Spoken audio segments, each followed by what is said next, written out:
Hello, hello. Hey there, Mr. Ala Toledo. I was trying to call you with video, and I realized what I was doing, and that's why I hung up and called you again. Cool. Are we on the air? Yes, we are. I guess I should be talking to our Patreons instead of just my buddy. Hello, and welcome to another live stream. The final live stream from the only channel you need to not only survive the current apocalypse, but actually enjoy it. And today, we're gonna probably make this the last one. It's been really hectic for us to get these out there for the last couple of months. And I didn't want to let Ala Toledo down because I know how much he enjoys these, but I think at the same time he was ready to bail and didn't want to let me down. So the two of us together had to talk about it because we don't want to let you down.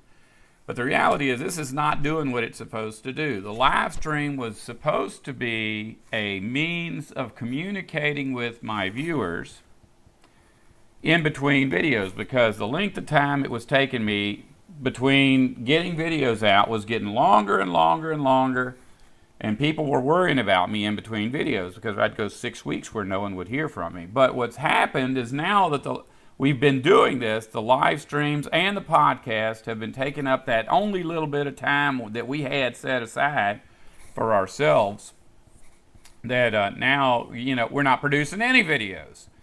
So in order to produce videos, I'm going to have to stop something, and I can't stop cooking meals, and I can't stop running errands and going to the doctor and doing things for my mom. So we're going to just stop the podcast and the live streams. And that's not necessarily permanent, but I'm not going to make any false promises because it may be permanent. But here's what's going on. YouTube I don't think YouTube has changed at all. It's the same thing it's always been, but they're always sending out messages that are kind of scary. And the amount of stuff that is available, the amount of tools that are available for YouTube has increased, and it seems that the people that use those YouTube tools are thriving, and we're not thriving because we're not using them. A while back, YouTube contacted me, and they wanted to teach me how to be better at this, and so it was a phone conference, teleconference, and I never really did initiate any of that. They gave me a few links that I was supposed to check out, and I never did. But YouTube isn't just you make videos. You can put your videos in playlist. You use tags on your videos. You make sure to put the appropriate titles on your videos, the appropriate thumbnails for your videos. And I've really just been posting videos. It's not like a big deal to type in there, go to the tags and type in Bible, end of the world, and press go. But, there's a lot better way to do it, and I haven't been doing it. So I looked at it, I think I have 20 pages of videos. I had like 620 videos a couple of days ago. I've been slowly but surely deleting the ones that no one ever watched, or the ones that I never posted, because, a lot of the videos I've put up were never shared with anybody publicly. They were private videos that I sent to people, and I don't even know who those people are anymore, and that kind of stuff. So we're getting it whittled down, and I think I have like maybe, I don't know, 10 playlists. I don't put nothing in, so I'm going to go, after I get through putting everything in playlist, I'm going to delete all the playlists that have no business on the channel. And I'm going to go back to doing some of the things I did before that I just did for fun. The things I can do, there ain't a whole lot I can do anymore. It's not like I'm really active in this permaculture thing because my health isn't allowing that.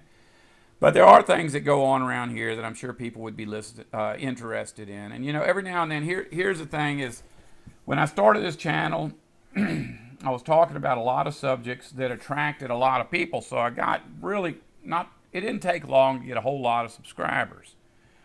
But, most of those people were not people I really cared to have on my channel anyway. And so you'd have these people that every week wanted to talk about, the restoring our great founding fathers, and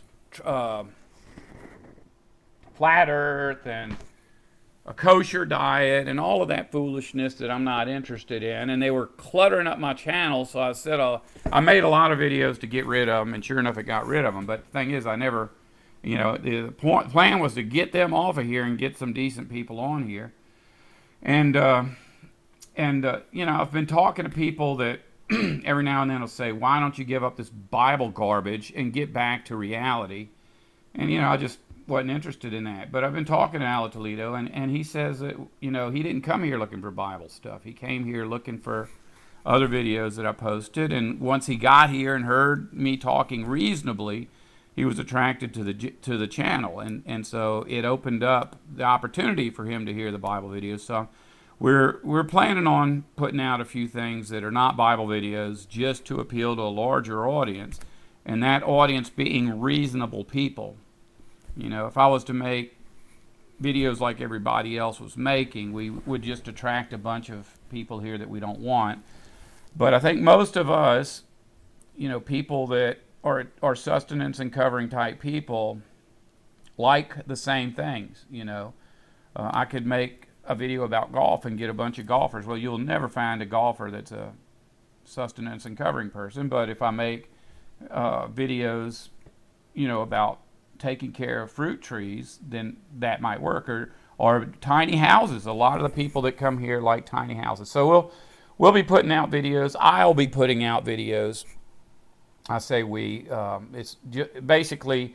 That this is my channel, but I have a lot of people helping me. So I've actually got a guy now that's helping me to edit, which is taking a big burden off of my shoulders.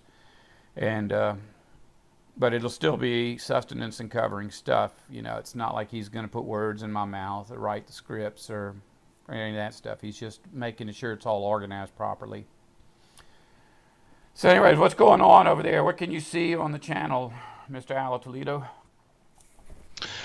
Well, top spot today goes to Chester Richardson. He says, hey, everybody. Next is Suze J saying, howdy, everyone. Super U68 says, hello. Angel Forrester says, hi. Pray for me. I really need it. Marshmallow says, hi, everyone. James Holworth says, do what's best for you. Let's see, who else do we have? Let's see. Will you still be doing the podcast? And James already answered that and saying no. So actually, we don't have any questions yet. If anybody has anything to talk about, we're up for another hour. This is going to be our last hour, so last chance to ask about end of the world stuff. Everybody, anything. Ask about kosher diet. Ask about flat Earth. Chester Richardson says he likes tiny houses and clean living. Yeah, it's like my fantasy. Never ever got to live it, but it's my fantasy. Actually, my fantasy has always been to live in a school bus. A lot of people are buying school buses and convert them into tiny houses, but the way they do it is they cut the school bus off and build a wood frame house on a school bus chassis and then park it forever. I feel like I wouldn't mind having a house parked forever that's small, but I don't want a diesel engine in it. You can't really drive those things. They're not really roadworthy. I always thought your house over in the swamp there was kind of a tiny house in itself. So. Yeah, when I tried to get permission to build this thing, they denied me like 3 or 4 times before I gave up, because I had turned in plans for a house that was like 500 square feet, and they said no. You can't do that on the property you own. Well, I wasn't going to buy any other property, So I thought, well, the plan from the very beginning was to build this tiny house and then add a front lean-to porch and a rear lean-to living space on the back later as I could afford it. So I just basically skipped that and just gave him the plans for the whole thing, the way he wanted it. Which didn't actually appease him. I had to go back in there and just be like a total jerk. He'd say, "No, you go get some plans made by an architect," and I'd come back 2 weeks later and sit in his office for an hour waiting for him to look at the same stuff I turned in the week before, and I guess he got tired of it. One day he just grabbed my plans and, "Give them here. Okay, where's the steps going to be? And he drew out some kind of junk on there that didn't need to be there, and he approved them, stamp, and I got to build my house. Do you think he really cared where everything was? Like, oh, no, we don't want your steps right there. He doesn't even know. Now, I saw him a while back. I knew him. I saw the guy at Lowe's. I was there with LJ, my friend that's 86. And he said, man, a code man ain't looking too good. And I said, is that who that was? So, and I don't know how old he is. I don't think he was that old, but, he was in his 70s, and he was in a wheelchair. And that's been a few years, so he might not even be alive anymore. We really, our lives are wasted on trying to support this system, system of slavery. And then it's all over for us. Go to our graves going, dang, I failed. Civilization still ain't working. I think that's what they say most people think about, is that when they get later in life, they they have a certain amount of wide open dreams when they're 18. They're going to conquer the world, and then as they get older and older, one dream goes away and the next dream goes away, and until they're in their 50s and 60s saying, where'd all my dreams go? Well, here's the thing. I'm just like everybody else. When I was a kid, I wasn't thinking about living in paradise for eternity. I was thinking about my retirement. I mean, I guess most kids don't think about that, but I was that, I've looked around and I could see that people that were living off of credit cards and, mortgages and all that were not happy. So I thought, well, let me just hit it really hard for about 6 years, get a bunch of money in the bank, get some property, get a house, get a car, and it'd be smooth sailing from then on out. I'm not gonna do this thing where I just go into perpetual slavery. But everybody's got some kind of a dream, and when I was a kid, it's like all the kids I knew were going to change the world, and you're not really concerned with getting politicians to change the world because they know that's fake, or at least they don't care. But then, by middle age, you're no longer trying to change the world. You're just trying to elect people who will change the world. And amazingly, even though you eventually realize that you're never going to change the world, most people never realize that the politicians aren't going to change the world.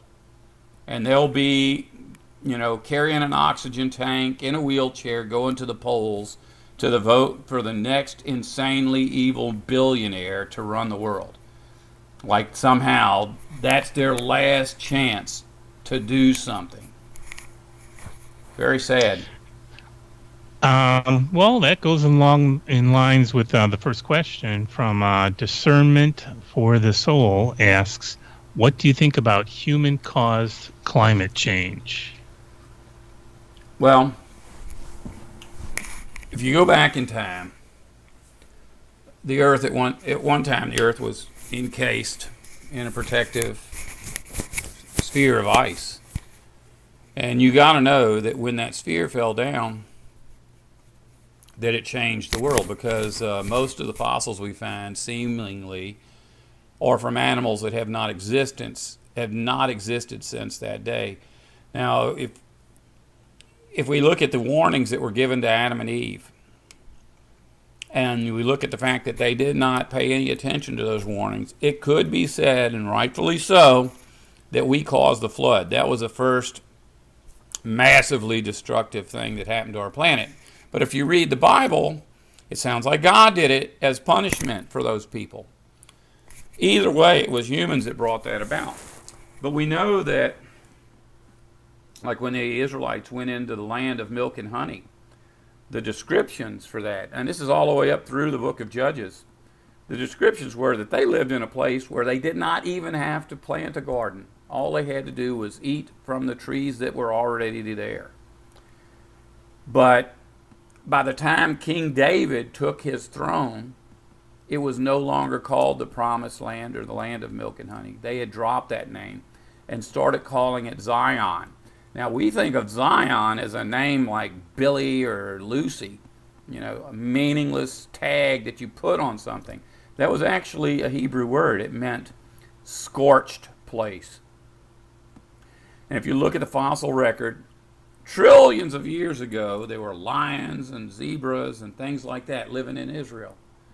But they went extinct due to natural selection. But if you read the Bible, there were lions and zebras living in Israel 3,000 years ago.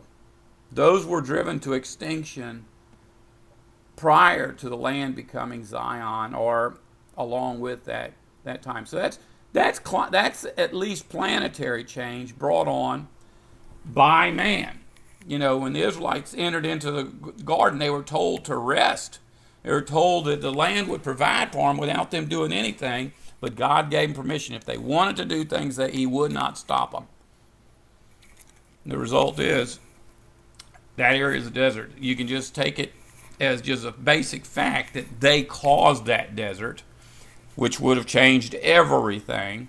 And that was warning given to Adam and Eve in the beginning, when it said that God put man in the garden to dress and keep the garden.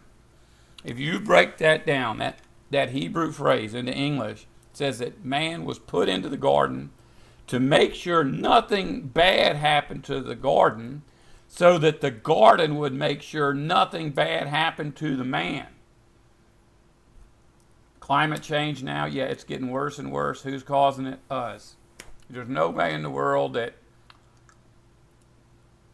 we can push the blame off on natural, tree farts or whatever you want to call it, or, whatever processes are just in place due to the religion of science.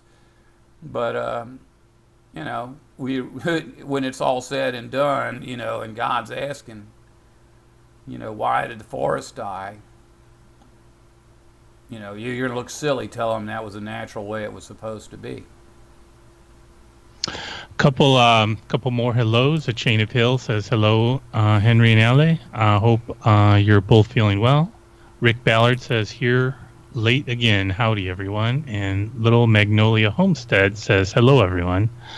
Couple comments. Marshmallow says, definitely do what's best for you. You have helped sort my brain out tremendously with something so simple, talking about looking at the difference in the gods. And then Matt Wilcox says, I regret this is the last one. But again, folks, this is not the last video. This is just the last live stream. Oh, yeah, and the end of the live streams are a very, very poor product. I don't really go back and watch them, but whenever somebody asks a question, the easiest way for me to respond is to go to the video, and they'll be playing in the background. I look up, and this stuff is so grainy. I can't stand that, and the audio's not good. And I'm not sitting here with notes, with a clear line of reasoning, taking you from point A to point B.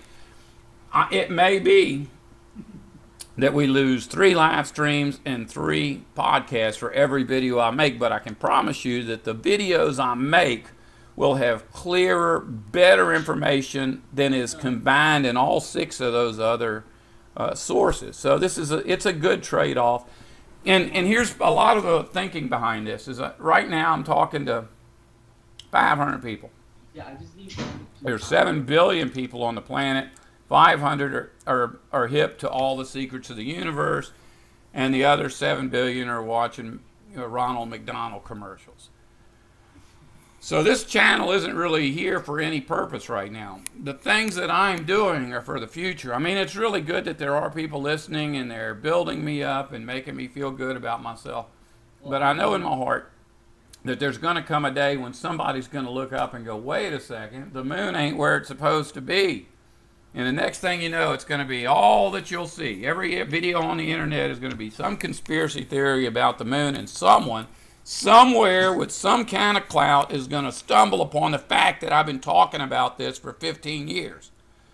That's what this is for, because right now we've got 500 listeners. Very soon we're going to have a 7 billion. And when we have those 7 billion, it would be nice to have a neat, organized group of videos sitting there waiting for them to absolutely clear all of this civilized foolishness out of their brains and fill it with something good. That was quite profound, don't you think, Al Toledo? I don't know. Okay, one more hello, or a couple more hellos from KNFX787 says, hi, Henry and everybody. Sorry I'm late. Gorilla 199999 says, hello, everyone. And the next question comes from Gorilla. He says, "Hi, Sus. Can you help me understand how the serpent relates to Jesus and Moses' staff? Good serpent, two serpents, etc." Well, whenever, if you go back to the Garden of Eden, it said that the serpent was the most cautious of all the animals, or the most elusive, or the most cunning, or treacherous. And somehow mankind fell into this trap of trying to outrank God. Well, later in the Bible, we're told that Lucifer wanted to be a god. It wasn't really like Adam wanted to be a god. Eve, didn't want to be a god until the serpent put it into her head that she could be a god. And then immediately after making her a god, he began to rule over her as her god. Now, I don't know. If you go back and read that, it looks like the serpent is the one that eventually came to earth with all of his buddies and had sexual relations with humans and created these Nephilim offspring. But that's really not spelled out. We know that the serpent was involved in all the badness that's happening to us right now. We know that after the daughters of man became pregnant and started to reproduce offspring, that bad things started to happen. But we really don't have a clear line from the serpent to man, how that happened, how it's involved, because that the word serpent is not used in the text about the Nephilim. But we do know, as you go through the Bible, that word serpent is often used, and it's like the seraphs are serpents, the reptiles, Leviathan, Behemoth, all of those creatures were a reptilian creatures, and they're spoken of throughout the Bible. When you get to the very end, Revelation says that the great serpent was cast down, the original devil, the original liar, Satan. So somehow this war between Jesus and Satan is somehow associated with the serpent, because Satan is a serpent. Now, what is Jesus? It's difficult to say. But if I ever get the Melchizedek script done, which I'm not going to say if, I am going to get the Melchizedek script done, we're going to talk more about identifying Jesus and his role and why what he did was so important. But, a lot of the symbology of this civilization involves serpents around sticks. And that's that original stick that Moses had. Now, I look like I'm struggling because this is something that should be a 2-hour video and not just me sitting in front of a webcam. But the word for snake or serpent in the Old Testament is like the word for hissing, hissing. Now, the word for molding metal into shape is the same as the word for snake. And so if you look at the original verse about serpent making the brass or copper stick with a brass or copper snake, it's like hissing, hissing. There's a direct connection between industrialization and Satan, linguistically. And I really, I can't give you all the details because it may be. Now, this is just speculation, and I don't even like putting this out there because somebody somewhere will eventually decide to make me, public enemy number one, and they'll cut little bits and pieces of what I'm saying and try to make me look like a fool. Hopefully, some of you will still be around and you'll stand up for me when that happens. But it's possible when Behemoth, Leviathan, Seraph, Dracoon, all of those creatures likely went extinct during the flood. It's possible that because man cut himself off from the Holy Spirit, that the demonic spirits that began to enter into humans were bits and pieces of all those extinct reptiles. See, that sounds goofy. I hate saying that on camera, but it's okay because I said it's just speculation. But somehow those verses in the very beginning talking about the serpent approaching Eve are not about a snake being used by a ventriloquist. It's not about a man that was so wicked that he was compared to a snake. It says that the snake interacted with humans. Now, it doesn't sound reasonable. If you remember later on when Balak was hired out by Balaam, that his ass talked to him and he didn't sound surprised. He had a conversation with his jackass, or with his donkey. It wasn't a jackass, it was a donkey. And, you know, people that think the Bible is silly will say, look, that man talked to his donkey like that was normal. Well, maybe it was normal. You know, prior to the confusion of the languages, that where man could not speak to man, it's possible that man could speak to animals as well. You know, we don't know if that was a literal spoken language or some kind of communication that transcended spoken word, but we know that serpents come up over and over in the Bible for things that don't seem to involve serpents. You know, Jesus called the Pharisees the children of serpents. Couple more hellos. Katie Brown says hello to everyone, and Thames user Marcel says hi. This is my first time I've made it to a live stream. Does he know it's the last time too? Hey, stop trying to make people depressed. Everybody's saying thank you. They enjoy your teachings. They love you. It's unfortunate that you're leaving. Hey, look, anybody that wants to say they love me, I said it first. So you can't beat that.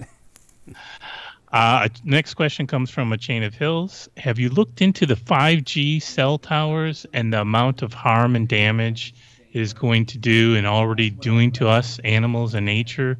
I've learned that we're exposed to dangerous amounts of radiation. When I was just talking just now about humans having the ability to communicate with one another before, and that confusion of the languages, you know, we don't know that language was not part of a sixth sense that human beings had, because if you go back to the Garden of Eden, here's Eve speaking to an animal, Balak spoke to an animal, Adam spoke to God.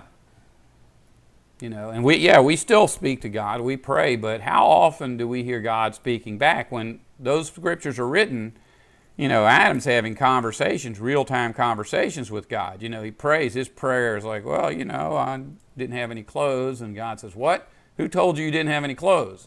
That's not the kind of stuff that happens when we pray. So something has happened to our communication since the beginning. And we don't know if it was a slow progression or if it was like a hunch, like a bunch of different events, massive events. We do know that languages, something particularly major happened when the tower was being built in Babylon, but we really don't know what. And so it's possible that right now a lot of the problems with our being able to communicate, it has to do with this new technology. Like this is the next level of it, because and I'm just going to tell you that, throw this out there, I'm not telling you to believe it because I don't necessarily believe it, but it's a possibility. I've got a friend or a subscriber from Eritrea.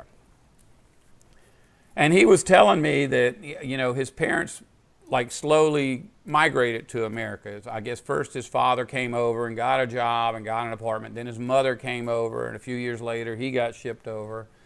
And he said that when he was in Eritrea, and his mother, if he was at a friend's house or hut, they lived in huts, and his mother was to leave her hut and go to visit someone else, he knew it.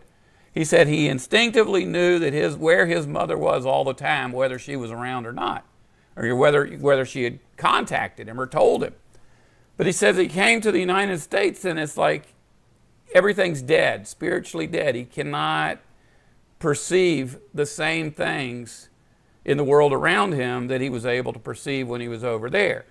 And one of the things he told me is that there was only one radio station, and nobody had electricity, so no one could listen to the radio, and no one had a cell phone, and so there was none of that background radiation there. So there may be a loss of communication in our modern world just because of that. And we don't have to think, you know, in the last 20 years or so, you know, with the 5G towers, this stuff may have happened the first time they ever lit up an electric power plant so that people could have street lights. You know, because that all produces electromagnetic radiation as well. I live under power lines. There's big, huge power lines that run next to my property. And I live in a house I'm like in a cage of wires that are pumping electricity all different directions all the time, you know. And I know that's not good for me. Couple more hellos. Great Bay 1961 says, hey, he's missed the last couple of weeks, but he's glad to be here for the last show. Then Douglas Aliff says hello from Las Vegas. There's a couple comments about like Marshmallow says they like to speak to the animals and they seem to love it. They look at you like in a certain way and they know exactly what they're asking. Oh, hey, look, man, my dog, if my mama calls me and I'm on the phone with mama, his ears will perk up and he'll come over and I'll say, yeah, it's grandma, and he'll start barking. And, you know, he knows, I mean, I can tell him, like if I'm in the woods and I can say, you see the rabbit? You smell a rabbit? He'll run after where a rabbit is. You know, he'll find a rabbit. If I say there's a squirrel, he'll go looking up in the trees. So he knows, and it's not just that he knows what I'm saying. I know what he's saying. When he comes over and he puts all his head on my knee, I know he wants to go for a walk or he wants a snack. And usually I can figure it out by, you know, looking at my watch. Oh, time to eat, huh? So, you know, we communicate. I communicate better with my dog than I do with most people. Next, more of a comment rather than a question, but it's interesting. It comes from Elena Cartes. Says, what if we could change the world? Don't knock it without getting into a little thought.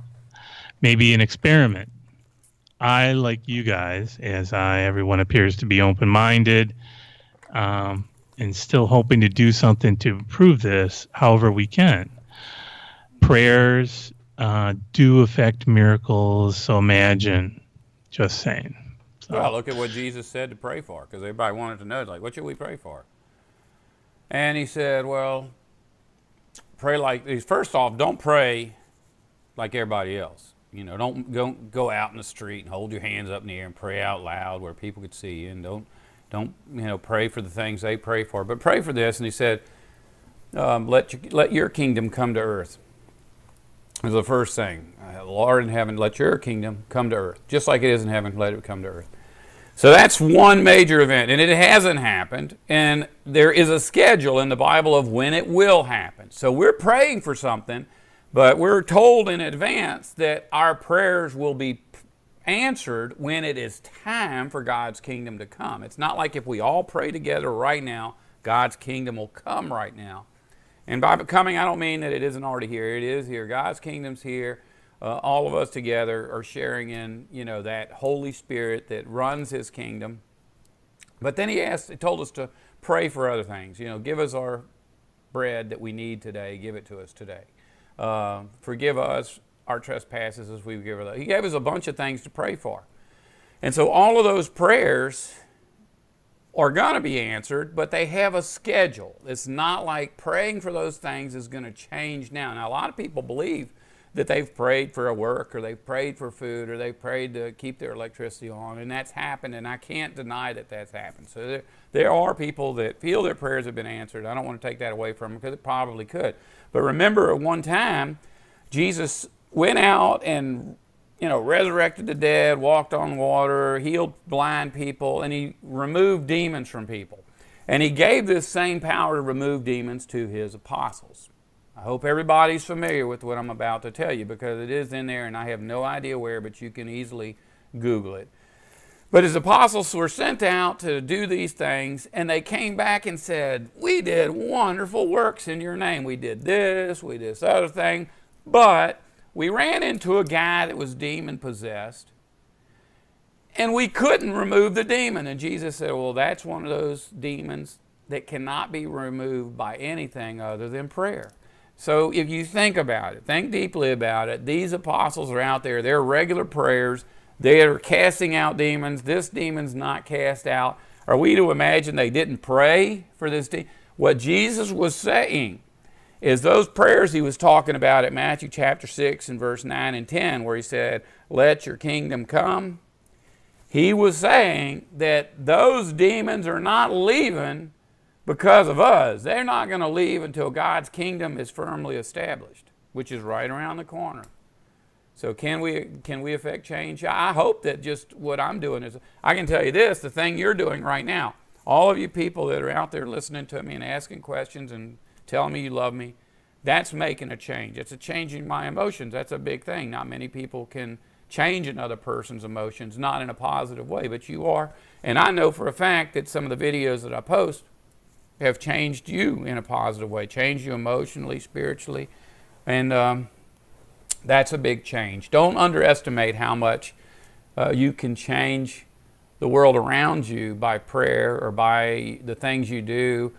But don't think that you're going to change all of the demonic, demon-possessed, evil people that rule this world so that they stop cutting trees down tomorrow, or they stop putting animals in cages and killing them to make material possessions and food. You know, you're not going to put an end to that. You know, I got one of my subscribers, I won't mention his name, was telling me that before he came to my channel, he was planning on doing some kind of thing where they went around blowing up places that did evil, you know, actually taking physical steps to make the world better by removing the wicked. And, you know, I used to think about doing stuff like that, but, you know, I've learned that if you execute a really bad person, the moment he's executed, a baby is going to be born with whatever demon ran him. Okay, next question comes from James Howarth. What's the Bible say we're supposed to eat? Do not eat from the tree of good and evil. Do eat from the tree of life. That's number one rule.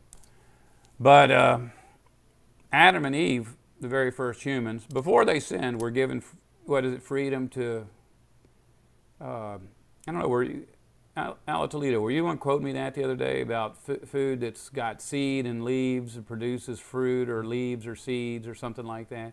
So, no, I mean, I think it must have been somebody else.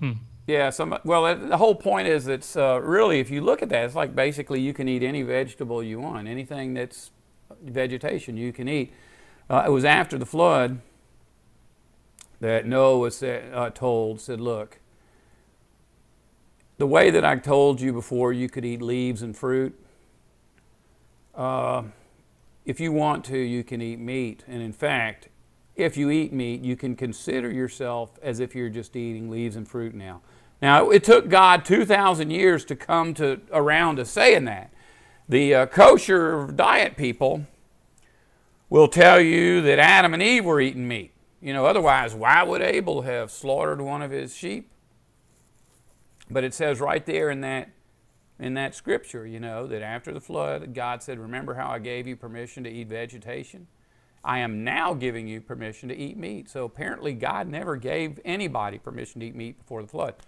As time went on, he told them the same thing. You can live by natural law. So when he brought the Israelites into the promised land, they could go back to eating fruit and leaves and things from their environment. They didn't have to eat meat. But when Moses brought the natural law down to the Israelites, they refused it. I mean, it says very clearly, they refused to live by the Ten Commandments. So God sent Moses back up to get 600 other commandments about eating of the, you know, the hoof of the cloven of foot, of chewer of cutteth, of, you know, this ridiculous. And if you go back and look at those rules, everybody who is a Messianic Jew will tell you, oh, they're very, very clear. They're not clear at all. There are rabbis in this world that to this day are getting into fist fights and pulling each other's hair and biting each other over which things you can eat and which things you can't eat. So those are not clear rules. They're silly religious rules. Now, as a human, here's my thing on diet. I've been told by people, see, I'm a real sick person, so it's really kind of stupid for me to be giving people advice about what they can and can't eat, because obviously what I've been eating is not helping me. But I've followed a lot of different advice, and I've just been sick since I was a child. It's not like my diet caused this. It may be perpetuating it. I don't know. But I look at the people that eat a kosher diet, and you know what I found out? And this is a fact. You can look it up. People that eat a kosher diet live 70 or 80 years. I'm not eating a kosher diet. I don't want to live 70 or 80 years. That's a big jip, you know. And these people that are vegetarians, vegetarians are always telling me, be a vegetarian. So I looked into it. You know how long a vegetarian lives? 70 or 80 years. There's no way in hell I'm going to eat a vegetarian diet. I don't want to die in 70 or 80 years. And you can look at everybody. I don't care if it's the people who go to the gym. I don't care if it's the people that just eat this all meat diet. One of them that I absolutely won't go for is the people that chain smoke and drink a gallon of whiskey every day, because from what I understand, they only live 69 or 79 years. So that's a year less than the other guys. But, you know, look, one of the people of your religion of food lives forever, tell me what they're eating and I'll follow it exactly like they are. Couple more hellos. Grandma Patty says, good evening, everyone. Paranormal Tad says, hi, all. And M. Becker 0013 says, hi, Henry and crew. Thanks for your time and dedication, making all your videos, my friend. We send much love from Uruguay. Come chill at the beach sometime. My wife and I were in search for truth, and we learned from you. Thanks. And then there's a comment from Kenneth Fuller. I says need y'all last to pass week. the word around in Uruguay. Yeah. From what I understand, I don't have a big following down there. Who knows? Well, I guess they all speak Spanish. You need to start speaking Spanish. Do Spanish videos now. Hey, wait a second. I got a buddy that may be able to take care of that pretty soon. True. Okay, Kenneth Fuller makes a comment. Says, last week you had a guy put together a nice ensemble of your videos. I think he's talking about BMX Ion. I think actually I didn't have him put those together. He forced me to. He was like, oh, you know that script you made? I'm like, yeah, I don't want that posted. And he goes, well, what about this part? Well, yeah, that's okay. So he sent me a bit of a script. The next thing I know, it's like my script is 12 pages. And it's like every day, every time my voice cleared up enough to go out in the woods and shoot some video, I'd walk out there and then, you know, it was supposed to, when he first offered this, hey, look, I want to make a video. I said, sure, go ahead. What are you going to do? So I'm just going to take a bunch of your old videos. And it turned into a few of my old videos and a whole bunch of new stuff. So I'm really hoping he'll keep doing that, because a lot of times the only reason I even do most of this stuff is because of Ala Toledo and Usamas and Darren and, you know, several people out there that are subscribers that egg me on, you know. And this guy BMX Ion, he's like one of those guys. He's down to business when it comes to my videos, which I am too, but, you know, I'm just maybe more complacent than my friends.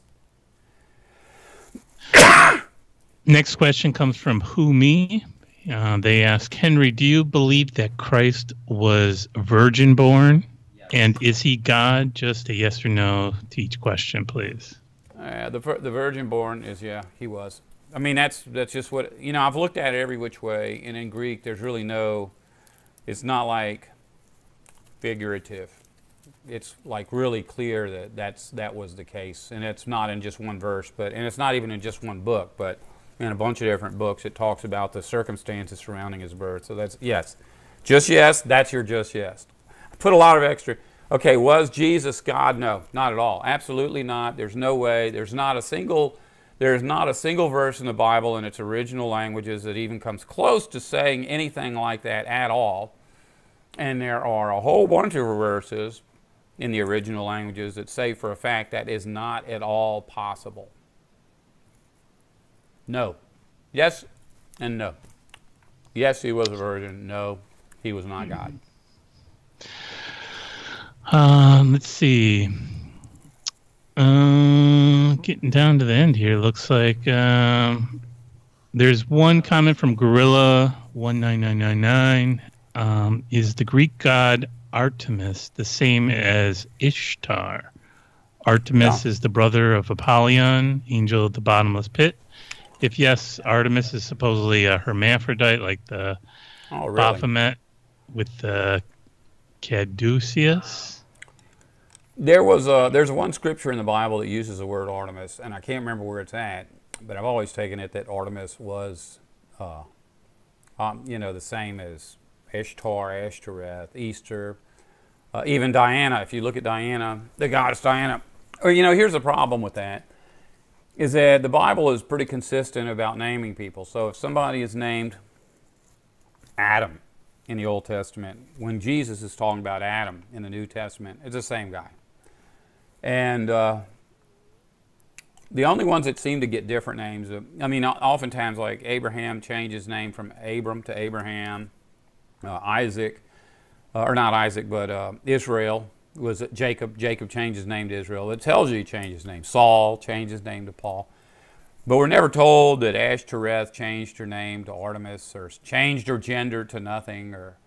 So it's a lot of speculation. But if you go back and look, it's like there are a whole bunch of half human, half angel hybrids. They all seem to be the same God, but they're, obviously there's the possibility that there were thousands of half human, half angel hybrids, and maybe each one of those different names represents a different hybrid.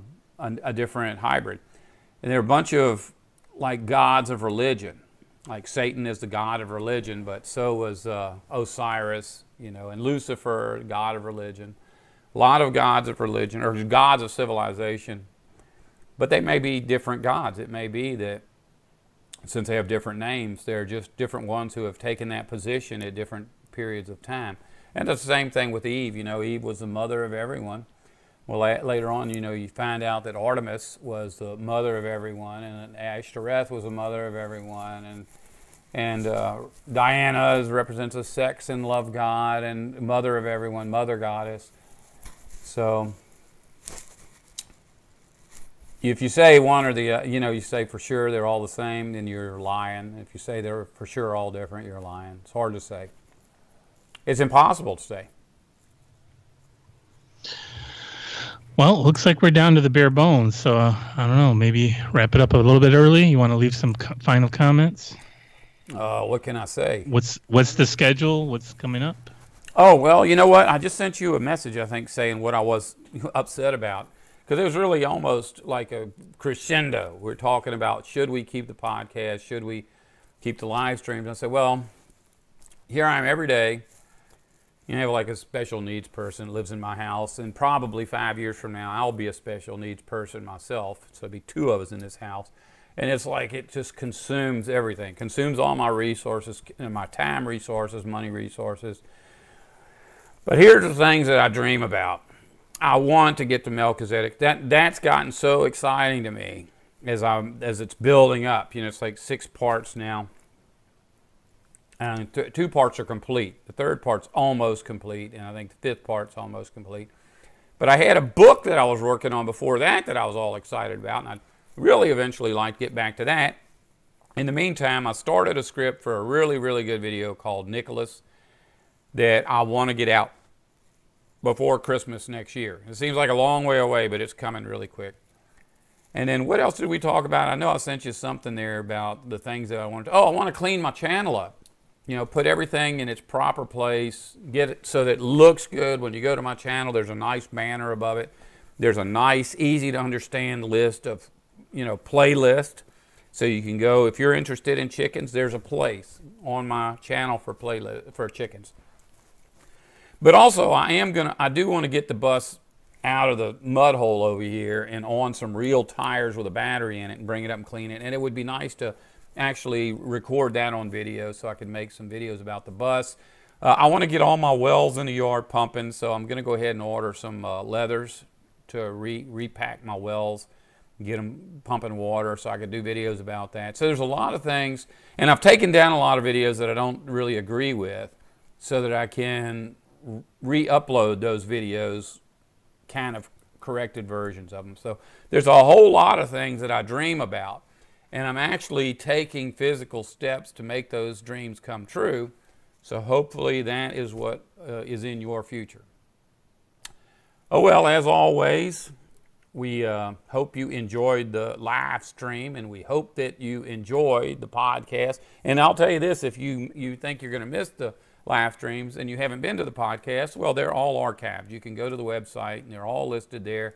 We have a very good list of subjects. The subjects match what we actually talked about, and so we're not taking any of that down, and we're going to keep it open because there may come a time when we feel like it's a good idea to go back and do that. Maybe not every week. Maybe just have like a special event once a year, or maybe make it once a month. We don't know. But in any case, the channel's not going away. None of us are going to go. I'm not going to go away, and I'm hoping none of you go away. And as always, if you do not wish to survive, don't listen to us.